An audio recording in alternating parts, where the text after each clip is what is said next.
We have coming on the field our final band in the 1997 halftime show review. Uh, this is the Las Vegas High School Band. Las Vegas High School's principal is Barry Gunderson, with a student enrollment of around 3,000 students. Their colors are red and black. The band directors at Las Vegas High School are Mr. Philip Haynes and Mr. Lauren Reed. The band is led on the field by drum majors Kelly Ward and Cody Clark. Color guard instructors are Heather Herr, Edie Reed, Jim Denier, Monica Rowland, and Melissa Musso. Percussion instructors are Terry Haley, Rob Surratt, John Hadfield, and Ryan Powell. Wind and marching instructors are Samantha Morales, Jenny Visculia, Cosco Veed, Matt Merriman, Eric Gibbs, Don Givens, Robin Lemon, Cress Franzen, and Eric Herr. Let's watch and listen as the Nevada Cup winner as state champions, the Las Vegas High School Marching Band. And once again, Tom, we see a lot of props being set on the field. Just a tremendous effort to even start a show, and even that is choreographed so well in just a very few minutes. Well, as we mentioned earlier in the program, as early as last night's half of this event, that many of these bands were battle-tested, so to speak, had been through several festivals and contests and were polished and had literally been involved in shoot-it-out type competitions, so to speak. And this is one band, along with that Green Valley band, they're examples of a season of festivals and competitions where they've been involved in marching and playing against some of the very best bands in the whole west part of the country. And so, as we saw with Green Valley a few seconds ago, just the rain didn't even faze them. They knew what they had to do, and they did it. I'm sure we're going to find that with this band too. They have a very difficult program, a very exposed program in terms of the kinds of music and the styles that are employed in the program. But again, the experience through the season and being on the field with judges walking in your way and all the different fields that they've marched on this year, this will probably be a great chance for them just to let it go for the home crowd to show what they've accomplished in their hard work all season long. And you can see that commitment and dedication and the discipline that's been built up over the last 4 to 5 months. Even now, as they too just ignore this rain that continues to come down quite heavily here at the Silver Bowl. I'm sure they're pretty focused by now. Again, with all the work and time that they've put into it, it's a matter of just turning the focus and the attention on and concentrating on what you have to do. And it takes a lot of concentration to do it at a high level, and this band is used to that level. And let's go to the field now and enjoy the Las Vegas High School Marching Band.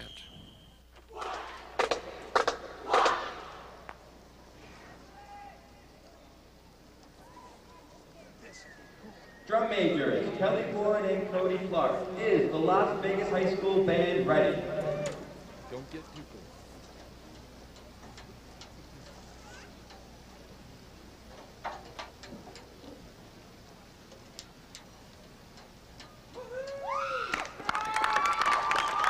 Ladies and gentlemen, we present the Las Vegas High School Marching Band and a Child's Nightmare.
The band directors are Philip Haynes and Lauren Reed.